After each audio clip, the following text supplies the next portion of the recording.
अगर कोई कमिटमेंट मेरे से पूरी नहीं हुई तो मुझे बड़ी अस्वस्थता होती है। तो मैं, ये तो सलमान खान का डायलॉग हो गया कि मैंने अपने आप से जो कमिटमेंट कर दी उसके बाद मैं अपने आप की भी नहीं सुनता।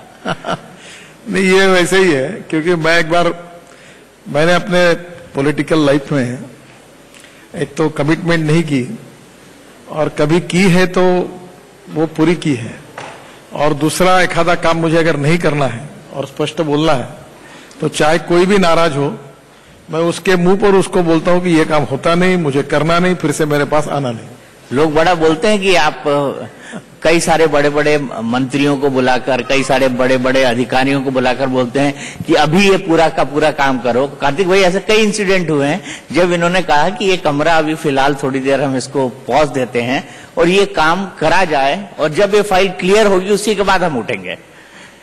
देखिए, सरकार में प्रॉब्लम ये है, मजाक में कहता हूं बहुत बार, कि कुछ अधिकारी ऐसे होते हैं कि पत्नी से भी ज्यादा फाइल से प्यार करते हैं तो वो फाइल रख ही देते हैं, निर्णय नहीं होता।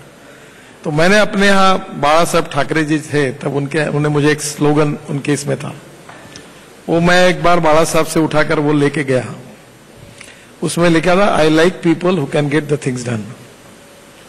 और फिर मैं उस समय बाला साहब को मैंने कहा था, even I like dishonest people who can take the wrong decisions, but I dislike honest people who don't want to take the decisions. तो मैं, वैसे ये बात सच नहीं है कि डिसऑनेस्ट और रॉन्ग डिसीजन लेने के लोगों का समर्थन करने का कोई सवाल नहीं उठता, पर निर्णय नहीं करना, एक बार निर्णय, देखो गलती किसी के हाथ से होती है, और मैं ये मानता हूं कि द मिस्टेक्स बोनाफाइड है तो उसको माफ करना चाहिए। लेकिन आजकल तो सब डरते हैं, मालाफाइड है तो उसको सजा करनी चाहिए। नहीं, लेकिन अब तो डरते हैं लोग, कोई सीबीआई आ जाएगी, ईडी आ जाएगी, और कुछ आ जाएगा, रेड हो जाएगी, कुछ गड़बड़ हो जाएगा, कोई घोटाला हो जाएगा। मैंने सरकार में काम किया तो मैंने महसूस किया है इसको। नहीं, एक बात देखिए बहुत जरूरी है कि एक आदमी से एक गलती जो होती है तो गलती सुधारने का उसको अवसर देना चाहिए, और एक ही गलती बार बार करता है तो फिर उसको स्पेयर नहीं करना चाहिए। देखो, मैं महाराष्ट्र में लीडर ऑपोजिशन था, और मैं रामटेक से नागपुर आ रहा था, अरुण दाती जी का संगीत का कार्यक्रम था, सुनने के लिए मैं रामटेक गया था, और मेरे साथ एक पुलिस की पायलट की कार सामने थी, फिर कमांडो की गाड़ी थी, फिर मेरी रेड लाइट गाड़ी थी एम्बेसडर, उसके बाद 2 पुलिस की गाड़ी थी, 2 स्पेयर, पूरा ताफा आ रहा था। और मेरा जो ड्राइवर था वो पुलिस का ड्राइवर था, उसको कैटरेक्ट था, और मेरी पूरी गाड़ी 80 किलोमीटर के स्पीड से एक ट्रक के ऊपर चली गई। मेरी पत्नी, मेरी बेटी और बेटा थे, सब लोग बाल बाल बच गए, क्योंकि वो ट्रक के पीछे लिखा रहता ना, बुरी नजर वाले तेरा मुंह काला, उसके नीचे में एक टायर लगा था, और वो टायर के कारण हम बच गए, नहीं तो हम सब कट जाते हैं। बहुत बड़ा एक्सीडेंट हुआ, कार पूरी, भगवान के आशीर्वाद से हम लोग बच गए। तो मैं ये कहता हूं कि मैं इतने पुलिस प्रोटेक्शन में मेरा एक्सीडेंट हुआ है, पायलट कार, सायरन बजाने सब होने के बाद, तो इतने इसमें भी जब एक्सीडेंट होता है तो क्या एक्सीडेंट होता ही है, तो क्या एक्सीडेंट होता है इसलिए क्या रास्ते से चलना बंद करना क्या? इसलिए एक्सीडेंट होते रहेंगे, नहीं होना इसके लिए हमने पूरी कोशिश करनी चाहिए, एक्सीडेंट कम होने चाहिए, उसके लिए सब चिंता करनी चाहिए, प्रिवेंटिव मेजर्स कर लेने चाहिए। पर एक्सीडेंट होता है इसलिए चलना बंद करना ये ठीक नहीं। और इसलिए आप जो कह रहे इसमें भी सालों साल लोग काम कर रहे, जैसे बैंकों की आप बात कर रहे हैं। मुझे एक आदमी ने सवाल पूछा कि मैं 40 साल मेरा अकाउंट अच्छा है, मैं बैंक को इंटरेस्ट दे रहा हूं, ब्याज भर रहा हूं, जब तक मैं इंटरेस्ट दे रहा हूं, ब्याज भर रहा हूं, तब तक मैं प्रामाणिक हूं और मुझे फाइनेंस करने वाले प्रामाणिक है, और मैं कभी कभी कुछ ग्लोबल इकोनॉमी के कारण बिजनेस अड़चन में आता है, कभी सीजन साइकिल होती है। आज स्टील सेक्टर अच्छा चल रहा है, 2 साल पहले बहुत खराब था, आज चीनी मिलों की हालत बहुत खराब है क्योंकि सरप्लस प्रोडक्शन हुआ है। तो कभी ग्लोबल इकोनॉमी के कारण, कभी राष्ट्रीय स्थितियों के कारण, कभी अप्स एंड डाउन्स होते हैं। तो जब डाउन्स होते हैं तो हमारा काम है कि उसको सपोर्ट करना। और आप देखो, अभी अनुराधा जी बैठी है, फिल्मों में भी अमिताभ बच्चन जब पहली बार आए तो 3 जगह उनको रिजेक्ट किया गया। तो अच्छे कलाकार भी जो होते हैं उनके भी जीवन में शुरुआत में स्ट्रगल होता है, और फिर करते करते वो अच्छे होते। तो ऐसे ही जीवन में संघर्ष होता है और संघर्ष में कभी जीत होती है, कभी हार होती है, कभी सक्सेस होता है, कभी फेलियर होता है, पर चलते रहना पड़ता है। अब हम चुनाव हारते हैं तो क्या हम लोग राजनीति थोड़ी छोड़ देते हैं, लड़ते रहते हैं। तो मुझे लगता है कि हमने इसमें से जहां मैलाफेड है, कोई फ्रॉड कागज देता है, फ्रॉड सबमिशन करता है, वो विदाउट गारंटी कुछ कागजों पर कोई लोन सैंक्शन करता है, तो जहां क्रिमिनल ऑफेंस होता है और जहां सही में फ्रॉड हुआ है उन लोगों के ऊपर कार्रवाई करना आवश्यक ही है। पर जहां मैलाफाइड मिस्टेक्स नहीं है, बोनाफाइड मिस्टेक्स है, उसके लिए वही सजा करना जस्टिफाई नहीं है। और मैं ये मानता हूं कि कोई भी व्यक्ति को सहयोग की जरूरत जब होती है जब वो संकट में होता है। और इसलिए संकट में जब कोई दोस्त होता है, मित्र होता है, कोई कंज्यूमर होता है, कोई ग्राहक होता है बैंक का, तो संकट में उसको मदद करना ये इंपॉर्टेंट है। अच्छे दिनों में तो सभी मदद करते हैं। अभी आज हम मंत्री है, सत्ता में, सब हमारे पीछे है, पर जब हार जाते हैं और जब हमें कोई पूछता नहीं और जब हमारी हालत खराब होती है, माहौल अच्छा नहीं था, तो मैं अक्सर एक बात कहता हूं कि जिन लोगों ने हमारे बुरे दिनों में हमको साथ दिया है, हाँ अच्छे दिनों में उनका हाथ कभी नहीं छोड़ेंगे, चाहे जो भी होगा सो होगा, क्योंकि उन्होंने हमको बुरे दिनों में साथ दिया है। तो मुझे लगता है हर जगह ये प्रिंसिपल लागू है और इसलिए मिस्टेक्स करना इन्हें कोई गुनाह नहीं है। मिस्टेक्स होती है और कभी कभी कुछ मिस्टेक्स उनके हाथ में भी नहीं होती है। अगर कोई बरसात आ गई या कोई आग लग गई, बाढ़ आ गया और फैक्ट्री पूरी बह गई, तो उसको मदद नहीं करनी चाहिए? क्या उसने कर्जा डुबाया करके उसके घरदार प्रॉपर्टी को ऑक्शन करना चाहिए? ये नेचुरल क्लाइमिटीज है, संकट है, वैसे लाइफ में आते हैं। तो अच्छे इसमें जो ईमानदार और अच्छी तरह काम करते हैं उनमें अप्स एंड डाउन्स आते हैं, उनको मदद करनी चाहिए, ये मुझे लगता है। और मैं आपको इसका सबसे अच्छा उदाहरण देता हूं कि मेरे डिपार्टमेंट में जब मैंने चार्ज लिया तो 403 प्रोजेक्ट थे जिसकी कीमत 3,85,000 करोड़ रुपए थी।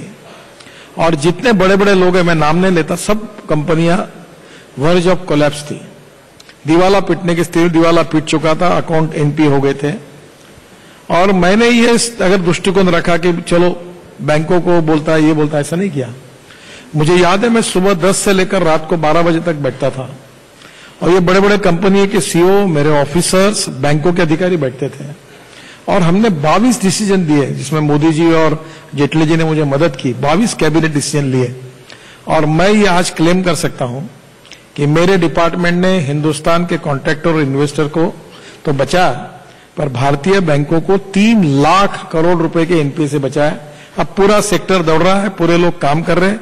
एक समय जो पूरी तरह से फंस गए थे वही अब फिर से अच्छा काम करने लगे, उनके शेयर के भाव बढ़ गए, उनकी कंपनियां अच्छे काम करने लगी और परिस्थिति बदल गई। बिल्कुल परिस्थिति बदलती है अगर इस तरह के इनिशिएटिव लिए जाते हैं। सर, मैं आपके सबसे बड़े इनिशिएटिव की बात करूं तो मुंबई और नागपुर, ये आपके दिल की सिटीज हैं। आपने यहाँ पर अपना राजनीतिक कार्यकाल बिताया, जीवन बिताया। क्या कारण है कि मुंबई थोड़ा पानी आते ही पानी पानी हो जाता है? क्या कारण है? आपको क्या लगता है, क्या इसके बेसिक इंफ्रास्ट्रक्चर के अंदर कमी है जिसको हमको ठीक करना चाहिए? देखिए, पहली बात तो ऐसी है कि इसको रिलीजियस लिंग्विस्टिक के साथ मत जोड़ो। मुंबई ऐसा शहर है कि इसको तीनों बाजू से समुद्र है। अब इस शहर की कैपेसिटी है कितने लोगों को वो यहां संभाल सकती है। आप जिस प्रकार से लोग आएंगे मुंबई में, जैसे ये हॉल है, इस हॉल में अभी 300 साढ़े 300 लोग बैठे हैं, फिर भी आपने बहुत मेहनत की, इधर उधर खड़े होकर तो 500 होगी, पर इस हॉल में 10,000 लोग नहीं बैठ सकते। मुंबई की हालत ये हुई कि इतनी पॉपुलेशन बढ़ी है कि मुंबई को डिकंजेस्ट करना चाहिए। अब डिकंजेस्ट करना चाहिए यानी मुंबई में कुछ उद्योग, जैसे ठाणा जिला पिछड़ा हुआ है, वहां आदिवासी क्षेत्र है, वहां कुछ इंडस्ट्री को ले जाए, ताकि मुंबई को, अभी मैंने मुंबई पोर्ट ट्रस्ट मेरे अंडर है, मैंने उसके ऑपरेशंस बंद कर दिए हैं।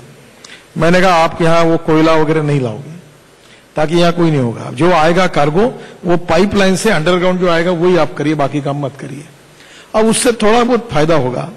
तो मुझे लगता है कि धीरे धीरे मुंबई के लिए, एक तो पहली बात को मुंबई की ये सब परिस्थिति में कौन सी चीज ऐसी है जो मुंबई के आजू बाजू में ट्रांसपोर्ट हो सकती है, सैटेलाइट सिटी डेवलप हो सकती है, उसके लिए देखना चाहिए।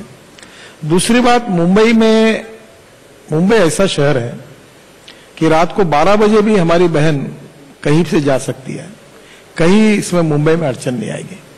दूसरी बात, मुंबई के नागरिक बहुत डिसिप्लिन है। मैं जब बचपन में आता था तो बेस्ट के बस के लिए लाइन में लोग क्यू में खड़े रहते थे। अब जो बाहर से लोग ज्यादा आए तब क्यू बंद हो गया, ये बात अलग है, पर तब लोग क्यू से खड़े रहते थे। अब मुझे लगता है कि इसका प्लानिंग करना चाहिए। मुझे बहुत बार इसका दुख होता है। अब मैंने 55 फ्लाईओवर बनाए, फिर भी प्रॉब्लम सॉल्व नहीं हुआ क्योंकि वाहनों की संख्या बढ़ रही है।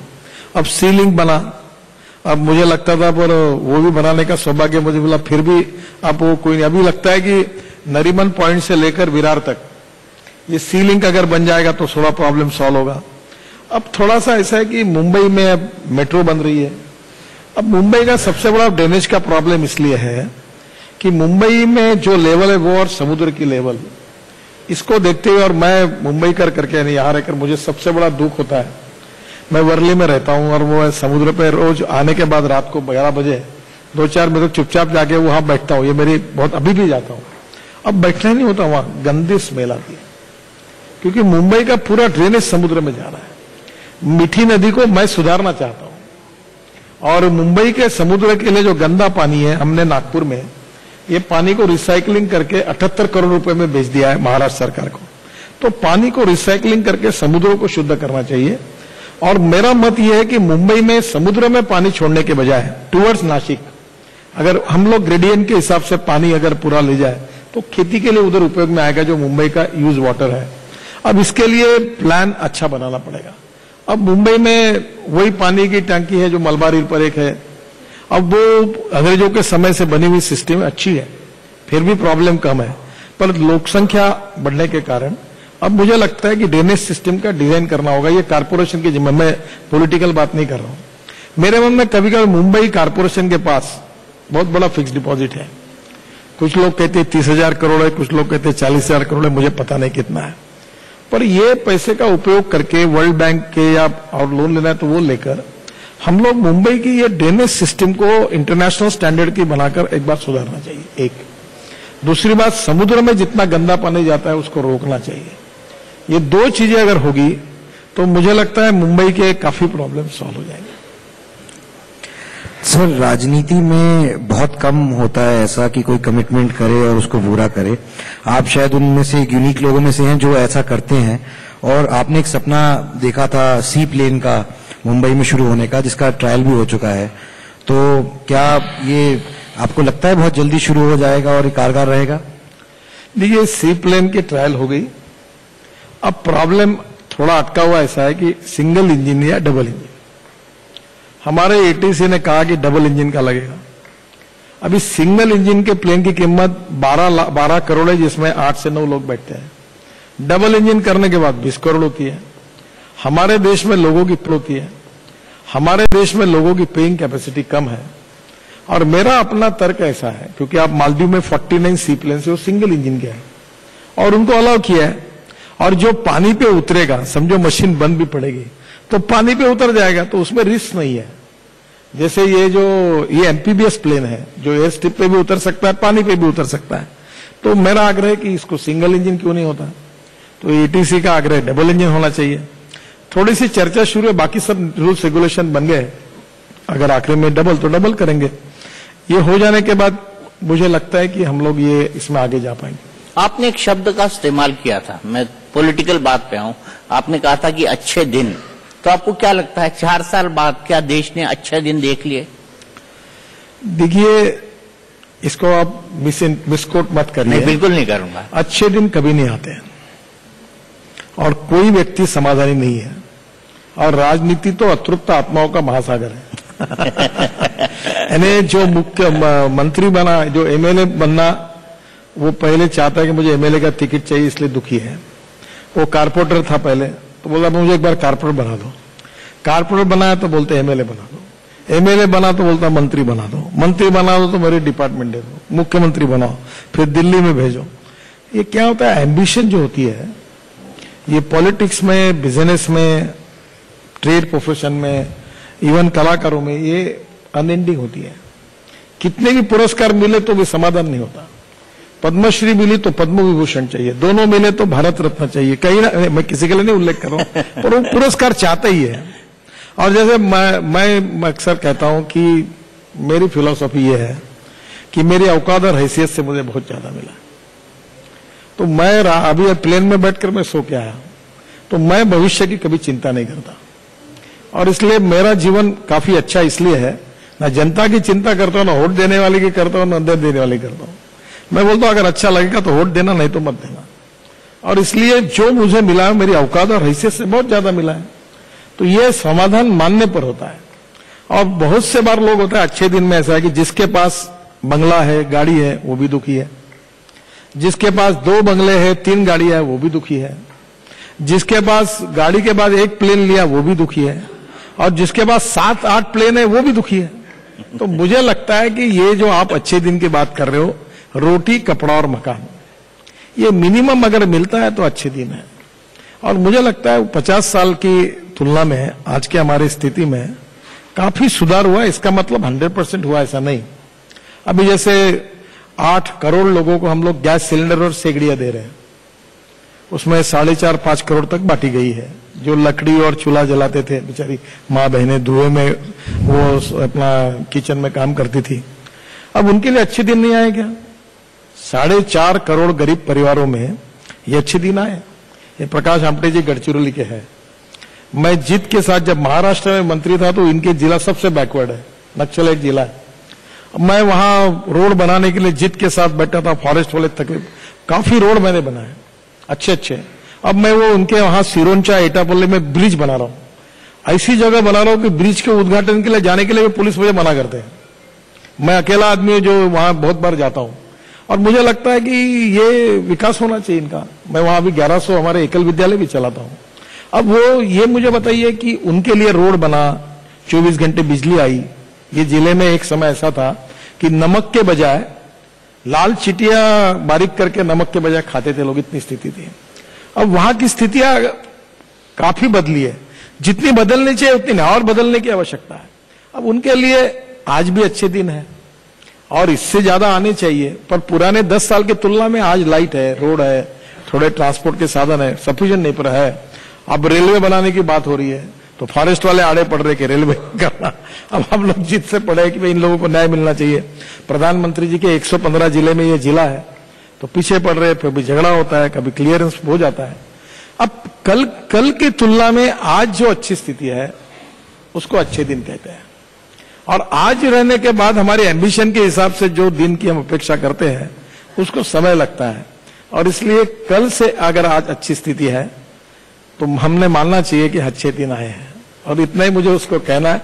बाकी ये ऐसा सब्जेक्ट है, अनएंडिंग है, कि चाहे कोई भी हो, मैं बहुत बड़े बड़े लोगों से मिलता हूं दिल्ली में, सभी क्षेत्र के, विदेशी में इंटरनेशनल लोगों से भी मिलता हूं, और मैंने देखा है कि हर आदमी दुखी है कहीं ना कहीं, क्योंकि कोई मानता ही नहीं कि मेरी औकात और हैसियत से मुझे ज्यादा मिला है।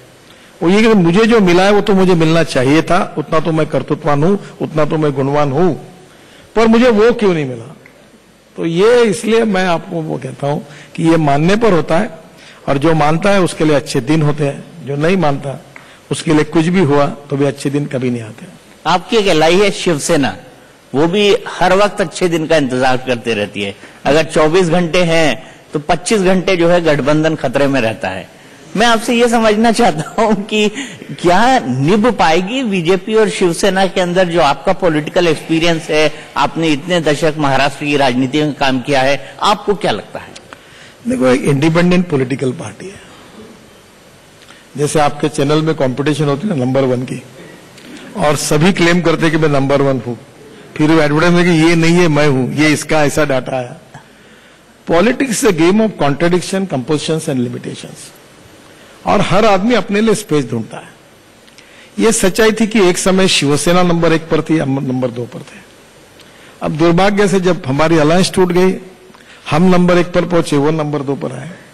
पर नंबर 2 की मनस्थिति में के लिए वो एडजस्ट नहीं हुए, क्योंकि बाला साहब थे तो वो कहते थे कि हम सीनियर पार्टनर, तुम जूनियर पार्टनर। अब ये परिस्थिति ने थोड़ा सा फांसा पलट दिया, हम नंबर 1 आ गए, वो नंबर 2 आ गए। तो नेचुरली कहीं ना कहीं थोड़ा बहुत तो चलते रहता है।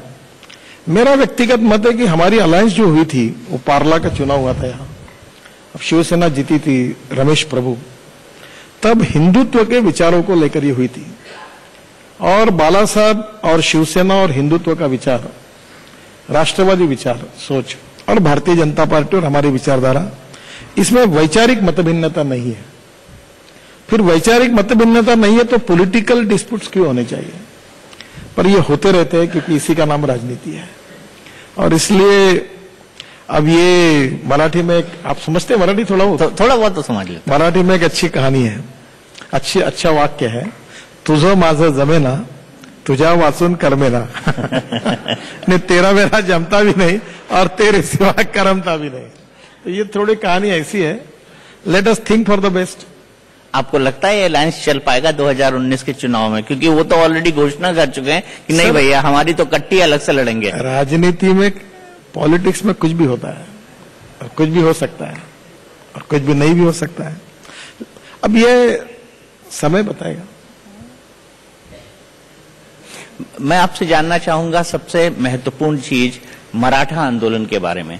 क्या आपको लगता है कि 10 से ज्यादा मुख्यमंत्री देने के बाद भी आज महाराष्ट्र में मराठा समाज इतना पिछड़ा है कि उसको 16% आरक्षण की जरूरत है, वो भी संविधान को एक तरह से उसको संशोधित करके या उसमें कुछ नए प्रावधान जोड़ के? देखिए, पहली बात तो ऐसी है कि हर समाज में गरीब लोग होते हैं। गरीब होता है, गरीब को जात, पंथ, धर्म और भाषा नहीं होती। चाहे कोई भी धर्म और कोई भी जात हो, गरीब एक अलग कैटेगरी है, मिडिल क्लास अलग है और धनवान अलग कैटेगरी है। पर हमारे संविधान में हमने education backwardness and social backwardness के आधार पर रिजर्वेशन को स्वीकार किया है। तो जो आज शेड्यूल कास्ट है, शेड्यूल ट्राइब है, ये बात सच है कि उनके साथ कई सालों तक अन्याय हुआ। उनको शिक्षा में बराबरी का मौका नहीं मिला, उनको कॉलेज में जाने का मौका नहीं मिला। तो ट्राइबल्स और शेड्यूल कास्ट में वो आरक्षण उनको देना चाहिए, उसमें कोई दुमत नहीं है। पर अब स्थिति ऐसी है कि मराठा समाज में भी कुछ ऐसे लोग हैं, हर समाज में होते हैं, कि जो भी आर्थिक दृष्टि से बहुत ही गरीब है। पहली बात तो एक है कि मैं कभी कभी सोचता हूं, अगर जितना % आरक्षण मिलेगा, अगर उनको मिला तो क्या मराठा समाज के सभी प्रश्न सुलझाए जाएंगे? Backwardness is becoming a political interest. तो there is a competition, everyone want to prove that I am backward. अब सब जात वाले लोग बोलते हैं हमको आरक्षण दो, और सबको आरक्षण देना है, न किसी को आरक्षण नहीं देना।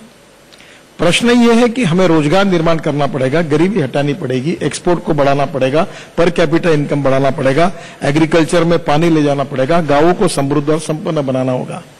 इसके ओवरऑल इफेक्ट में सब समाज को उसका फायदा मिलेगा। अब स्थिति ऐसी है कि जो लोग सत्ता में बेरोजगार हुए हैं, जिनके हाथ से सत्ता गई, जब सत्ता थी तब यही लोग अपनी पत्नी को टिकट दो, अपने लड़के को टिकट दो, engineering college, medical college, BEd college, DEd college और अपने परिवार का विकास, इसके सिवा कुछ नहीं करते थे। बाबा साहेब अम्बेडकर, महात्मा फुले, शिवाजी महाराज का नाम लेते थे और इनके इंजीनियरिंग, मेडिकल, डीएड, बीएड, एक एमबीबीएस की एडमिशन 2 करोड़ रुपए कीमत, और भाषण ये देते थे 2 करोड़। हाँ, एमडी की एडमिशन का बड़ा जोरदार है, यहाँ महाराष्ट्र में काफी बड़ा दुकान है।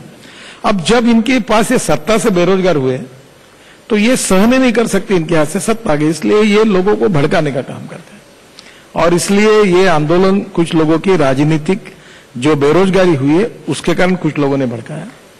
सच्चाई ये है कि कुछ मराठा समाज में ऐसे लोग हैं जो बहुत गरीब हैं और उनको बहुत ही आर्थिक दृष्टि से पिछड़े, उनका भी सोचना होगा।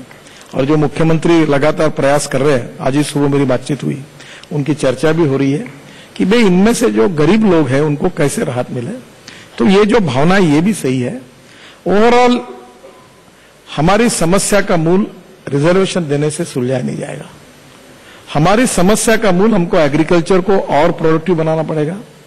इरिगेशन, इस साल 1 लाख करोड़ रुपए मैंने महाराष्ट्र के इरिगेशन के लिए दिए और करीब 25 लाख एकड़ जमीन पानी के नीचे आएगी।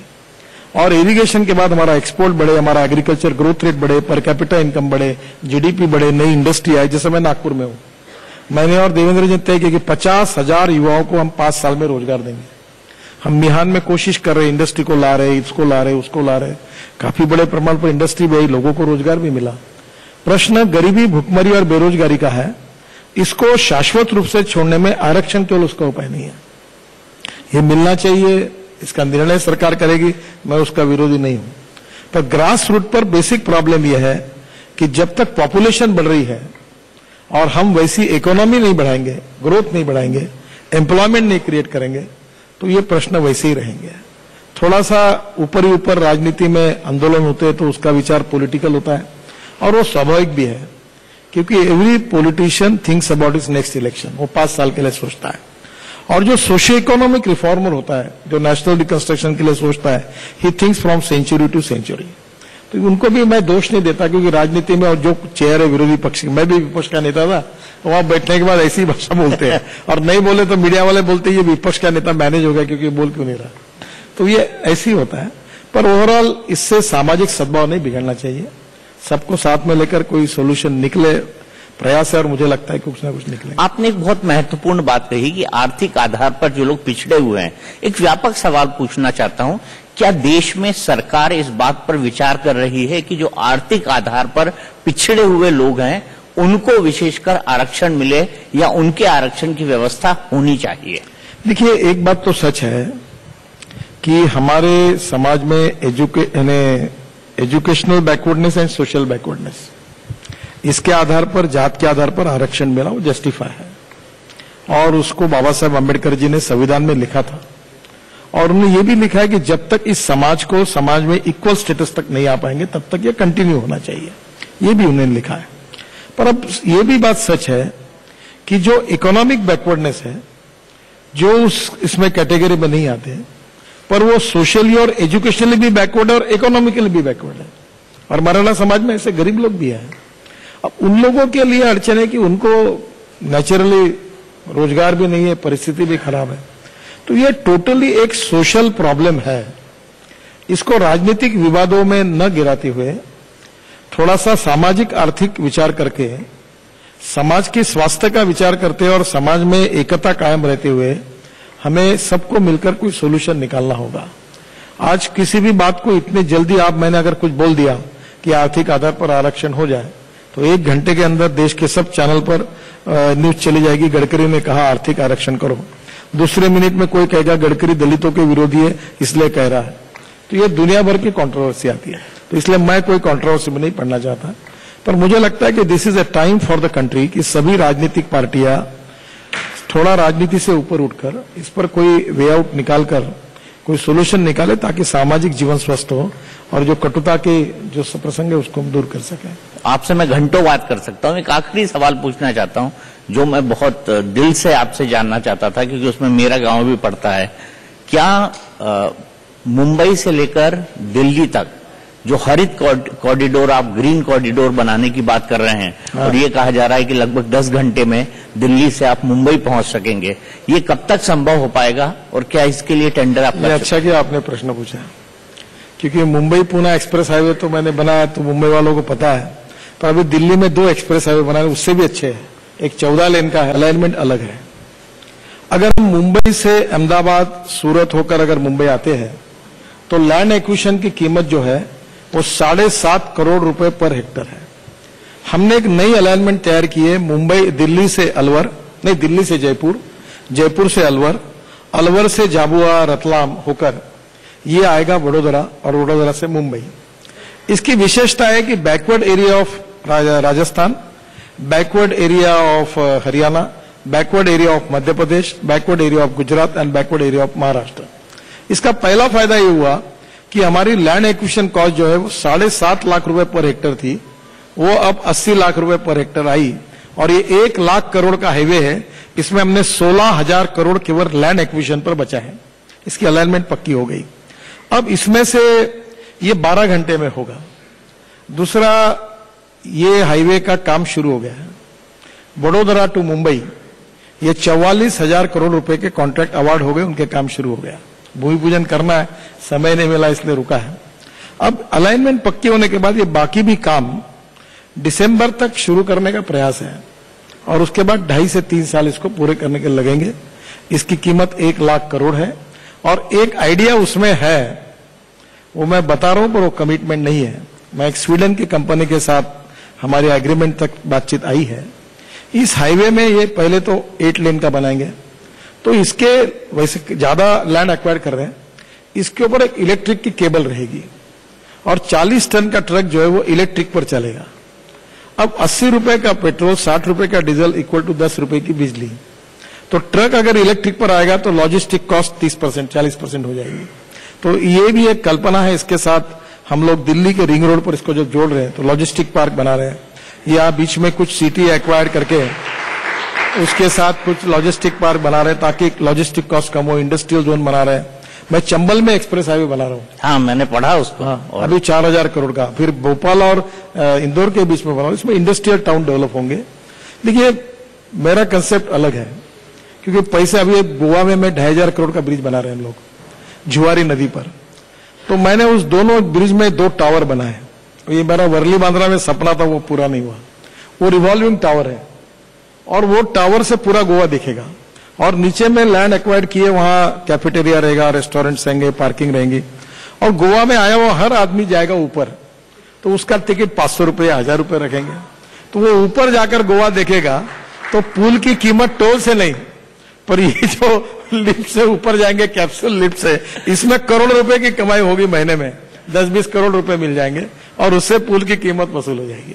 तो ये इनोवेटिव मॉडल है कि रोड के बाजू में कुछ डेवलपमेंट करके फिर हम लोग उसको कैश करें।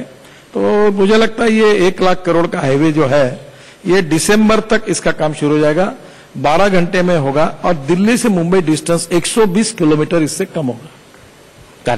सर, सुना है कि मुंबई से पुणे का हाइपर लूप का टेस्ट बहुत जल्द होने वाला है, क्या एक रियलिटी है? ये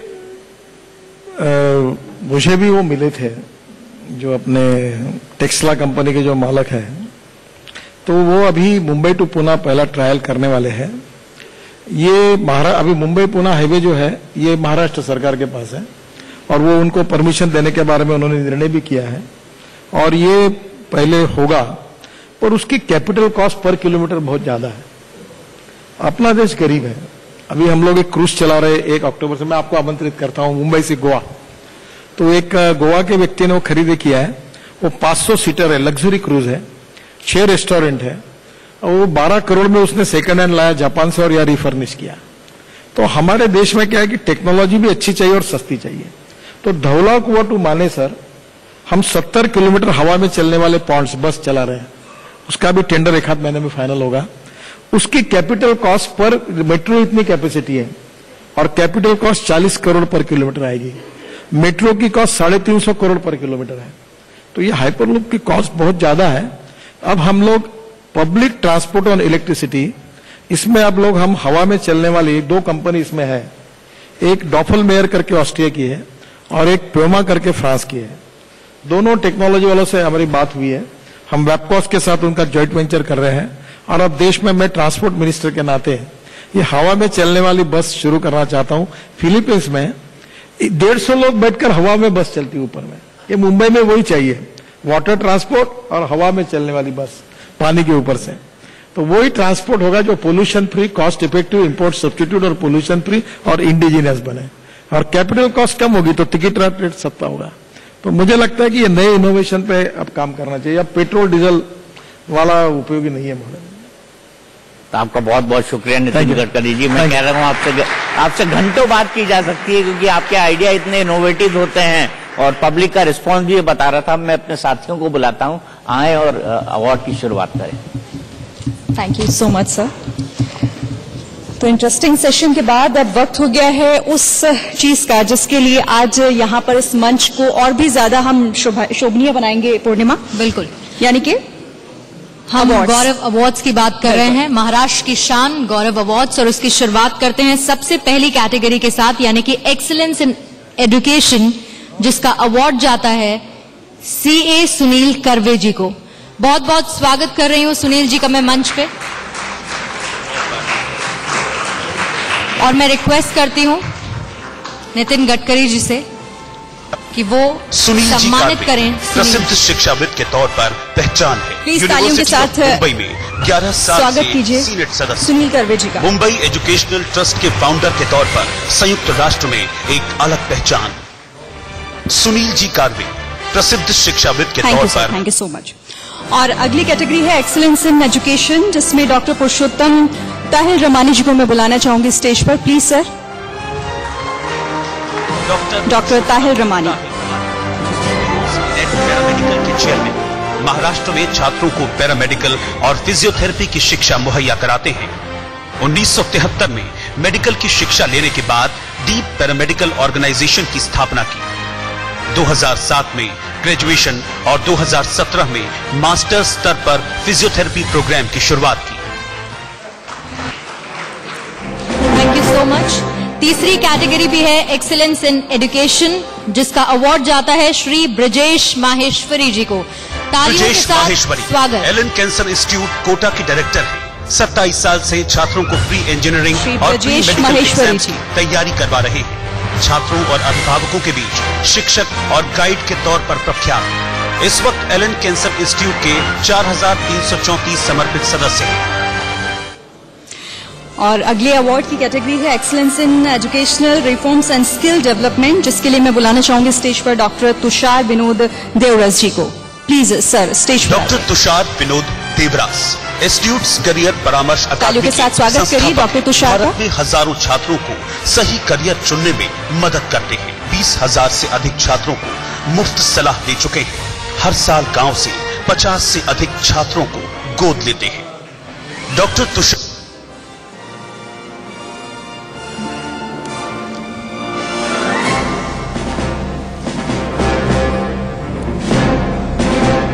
thank you so much sir. अगली category excellence in innovative colorectal surgery, जिसका अवार्ड जाता है डॉक्टर शांति कुमार चिवते जी को। बहुत बहुत स्वागत डॉक्टर शांति कुमार। शांति कुमार चिवाटी ISOD के अध्यक्ष हैं। तंबाकू को लेकर समाज को जागरूक कर रहे हैं। पाइल्स फिस्टूला का आधुनिक इलाज करते हैं। बिना चीरफाड़ के पाइल्स फिस्टूला का इलाज।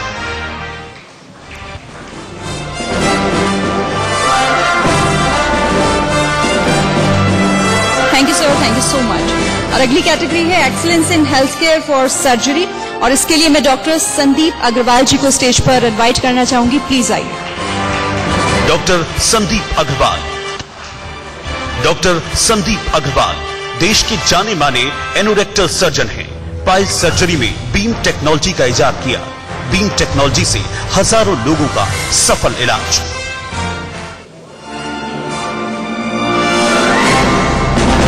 अगली कैटेगरी है excellence in dermatology and hair transplant surgery, और इसका अवार्ड जाता है डॉक्टर अभिषेक प्रमोद पिलानी को। डॉक्टर अभिषेक प्रमोद पिलानी एश्योर क्लिनिक के फाउंडर सदस्य के तौर पर पहचान। त्वचा संबंधी समस्याओं, हेयर लॉस और हेयर ट्रांसप्लांट के फील्ड में अहम योगदान। 100% रिजल्ट के साथ 700 से ज्यादा hair transplant surgery. Thank you so much sir. Next category है excellence in laser eye surgeries, और इसके लिए मैं बुलाना चाहूंगी स्टेज पर डॉक्टर प्रकाश कनकरिया जी को। प्लीज स्टेज पर आइए सर। डॉक्टर प्रकाश कनकारिया महाराष्ट्र के अहमदनगर से निकले दुनिया के जाने माने आई स्पेशलिस्ट। 1 लाख से ज्यादा मरीजों की सर्जरी इन्होंने लेजर तकनीक से की। लेसिक तकनीक के जरिए आंखों के सफल ऑपरेशन में महारत। ग्लोबल आई बैंकिंग का कॉन्सेप्ट लेकर आए। ग्लोबल आई बैंकिंग नेत्रदान को बढ़ावा देता है, जरूरतमंदों को बताता है कि आपको रोशनी कैसे मिलेगी, कहां मिलेगी। और अगली कैटेगरी है excellence in mind body therapy, और इसका अवार्ड जाता है डॉक्टर संजय मुखर्जी को।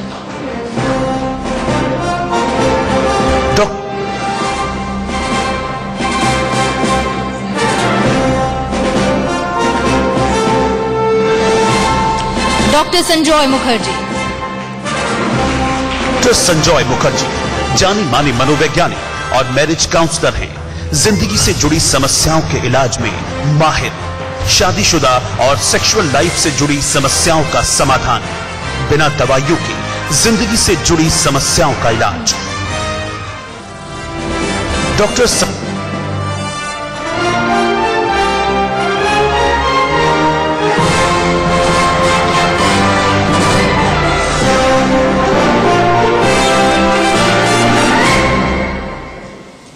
Thank you sir, thank you so much.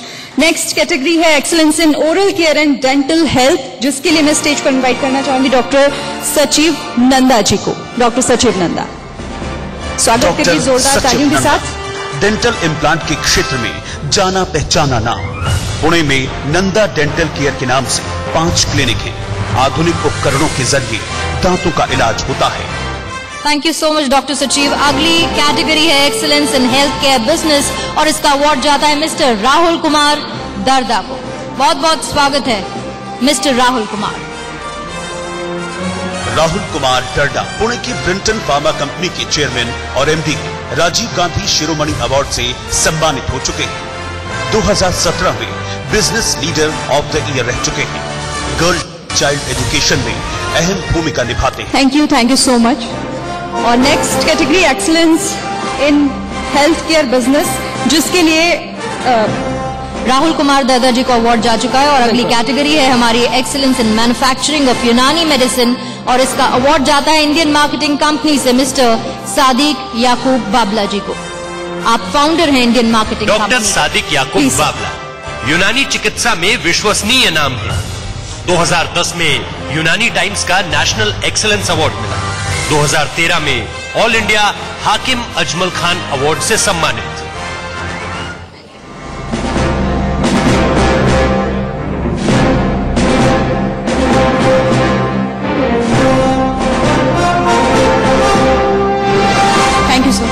अगली कैटेगरी है एक्सीलेंस इन एंटरप्रेन्योरशिप, जिसका अवार्ड जाता है आनंदी वास्तु से पंडित आनंद पिंपलकर जी को।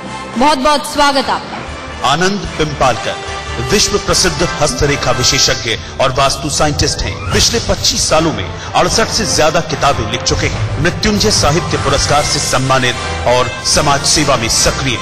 वेद भवन के जरिए आयुर्वेद को अगली पीढ़ी तक पहुंचाने का लक्ष्य।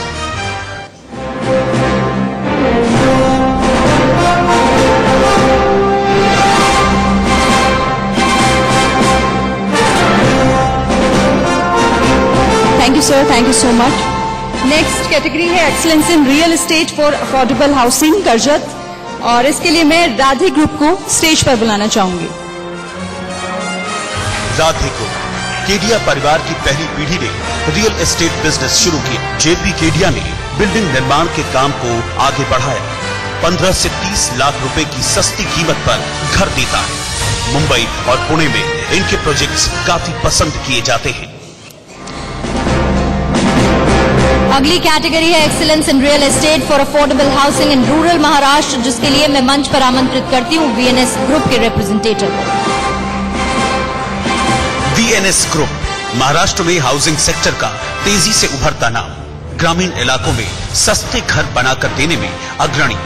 सिर्फ 8 साल में 18 से ज्यादा रेजिडेंशियल प्रोजेक्ट्स पूरा करने का रिकॉर्ड। 6 प्रोजेक्ट अंडर कंस्ट्रक्शन, 8 नए प्रोजेक्ट लॉन्च। रेरा से registered.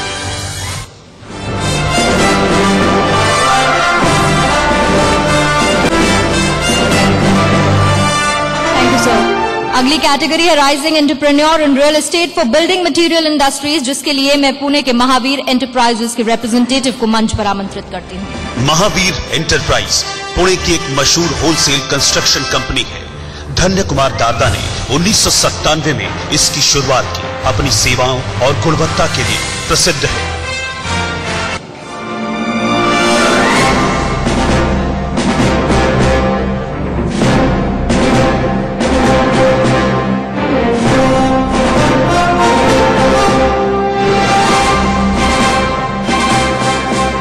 Thank you so much. और next category young women entrepreneur of the year के लिए मैं बुलाना चाहूंगी तिशा एंटरटेनमेंट्स। ईशा छाबड़ा यूपी के सहारनपुर में जन्मी ईशा छाबड़ा एक बेहतरीन अदाकारा है। दूरदर्शन की सीरियल एक कहानी से टेलीविजन इंडस्ट्री में कदम रखा। 2014 में फिल्म सवाल में एक्टिंग के साथ कन्नड़ फिल्मों में एंट्री। हाल ही में ईशा को हिंदी फिल्म जंगलम में कास्ट किया गया। Isha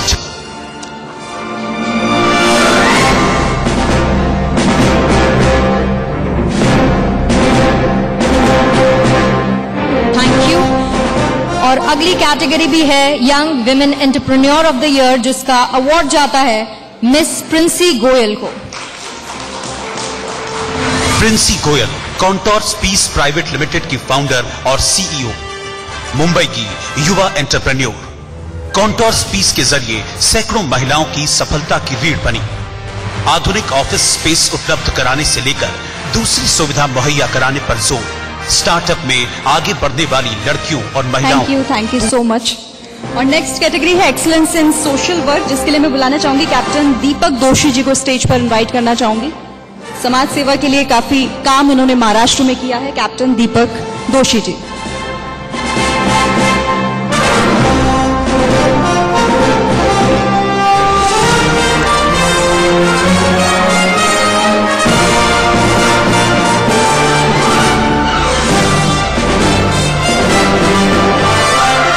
last but not the least, लेकिन जो हमारे अगले 3 अवॉर्डीज हैं, पद्मश्री से सम्मानित हैं वो, जिसमें महान हस्तियां, सबसे पहला नाम श्री मधुर भंडारकर जी को मंच पर मैं आमंत्रित करना चाहूंगी। एक्सीलेंस इन सिनेमा की कैटेगरी में इन्हें सम्मानित किया जाता है। पद्मश्री से नवाजे जा चुके निर्देशक, मधुर भंडारकर जी को और निर्माता है चांदनी बार, पेज 3, ट्रैफिक सिग्नल और फैशन जैसी हिट फिल्में दे चुके हैं। मधुर भंडारकर को पद्मश्री से सम्मानित किया जा चुका है। भंडारकर को thank you sir, thank you so hall much. में भारत गौरव अवार्ड मिला था। और नेक्स्ट कैटेगरी है एक्सीलेंस इन म्यूजिक, जिसके लिए मैं बुलाना चाहूंगी अनुराधा पौडवाल जी को। प्लीज मैम स्टेज पर आइए। अनुराधा पौडवाल हिंदी सिनेमा की प्रमुख पार्श्व गायिका है। फिल्म अभिमान से फिल्मी करियर की शुरुआत की। 4 बार सर्वश्रेष्ठ गायिका का फिल्म फेयर अवार्ड मिला। उत्सव, दिल, आशिकी और बेटा फिल्म के लिए फिल्म फेयर अवार्ड मिला। 2017 में भारत सरकार द्वारा पद्मश्री मोहम्मद रफी अवार्ड मिला। Thank you ma'am. सबसे आखिरी और बहुत महत्वपूर्ण category life time achievement award, जिसके लिए मैं मंच पर आमंत्रित करती हूँ doctor Prakash Amte and doctor Mandakini Amte को। जोरदार तालियों के साथ स्वागत किया जाए। जाने माने समाज सेवक और डॉक्टर, प्रसिद्ध समाज सेवक बाबा आमटे के पुत्र, लोक बिरादरी प्रकल्प के प्रमुख हैं। कुष्ठ रोगियों और आदिवासियों की सेवा में तत्पर डॉक्टर आमटे के प्राणी अनाथालय में करीब 60 जानवर हैं। आमटे दंपति 50 बेड के अस्पताल में मरीजों का इलाज करते हैं। महाराष्ट्र का गौरव इन्हें कहा जाए तो इसमें कोई गलत नहीं होगा। रमन मैग्सेसे अवार्ड से भी नवाजा जा चुका है, पद्मश्री से भी सम्मानित है। बहुत बहुत शुक्रिया आप सभी का, आप यहाँ पर आए और इस मंच की शोभा बढ़ाई।